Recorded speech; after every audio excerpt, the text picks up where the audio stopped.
All right, welcome back, Chem 151 students. We're about to tackle our second study strategy, which is just to connect what we are learning to our prior knowledge. Connecting new information to our existing knowledge, our own experiences, really helps us learn that new information. When we make those connections between new pieces of information and what we already know, our own experiences, we remember more. So here's a little graph showing when we make connections in the darker gray bars, we remember a lot more than when we do not make connections. Works for children, works for young adults like most of you all, and it works for older adults. So regardless of who you are, making connections is really useful. Here's another example of how it benefits students in actual classrooms. We assigned students to one of three different groups. The first one is reading the new passages on their own without any instructions about how to do it, just like they normally would. The second group is told to identify the main ideas of these passages.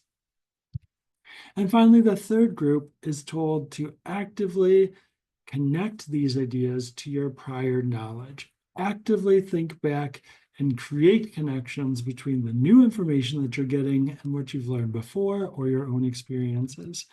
And so we test this in a lot of different ways, but consistently across however we test it, with open-ended questions or not, making those connections, the green bar yields much better test performance than the other two conditions. Even on multiple choice tests, even when we're asking to apply or transfer that knowledge, or even when we have a delayed test, when we wait a while before the test.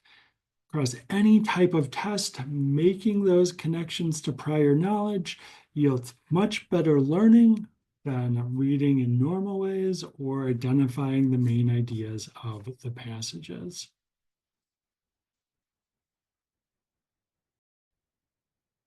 All right, so why do making those connections matter? Well, when information comes into us, what first happens is it comes in and it activates the hippocampus. That's represented in the blue there in our brain. If we make connections, if we actively think to our prior knowledge or other experiences, the hippocampus resonates or sends a signal to the MPFC, the medial prefrontal cortex, which then gets activated. So when we make the connection, the hippocampus talks to the prefrontal cortex, activates the prefrontal cortex, and shifting to the prefrontal cortex creates more stable and more generalizable knowledge. And in addition to that, when we make connections, it facilitates consolidation. We talked about this in the prior video with distributing practice, but when we connect new knowledge to existing knowledge, it makes that consolidation happen more quickly.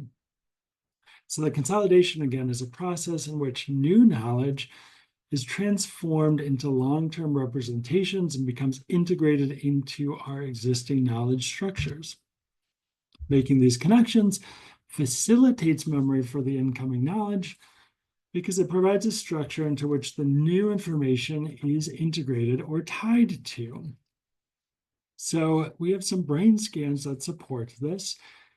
In these brain scans, the yellow highlighted areas represent areas that are more active when we are making connections than when we are not, when we are connecting new information to existing knowledge structures. And so I'll point out a couple of areas here. This is the hippocampus. So the hippocampus becomes more active when we are making those connections. And then it sends that signal to the prefrontal cortex here to create the more stable representations.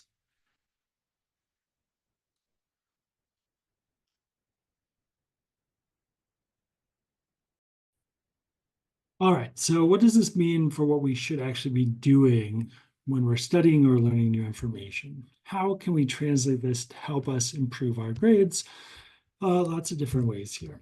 So if you're reading, maybe every 5 minutes you take a break and actively think about how the information is related to your prior knowledge or experiences. You can write down the connections that you have formed to make them more concrete. Or during a lecture, you can relate that new information to old information, or you can make your professor make those connections themselves by asking something like, Professor, how does this relate to what we did last week or last class time? Just more general, we want to relate that new information to our own knowledge and experiences and put it into our own words. That'll take a very disjointed or novice representation of all these concepts and turn it into a more connected, flexible, and stable organization of this knowledge.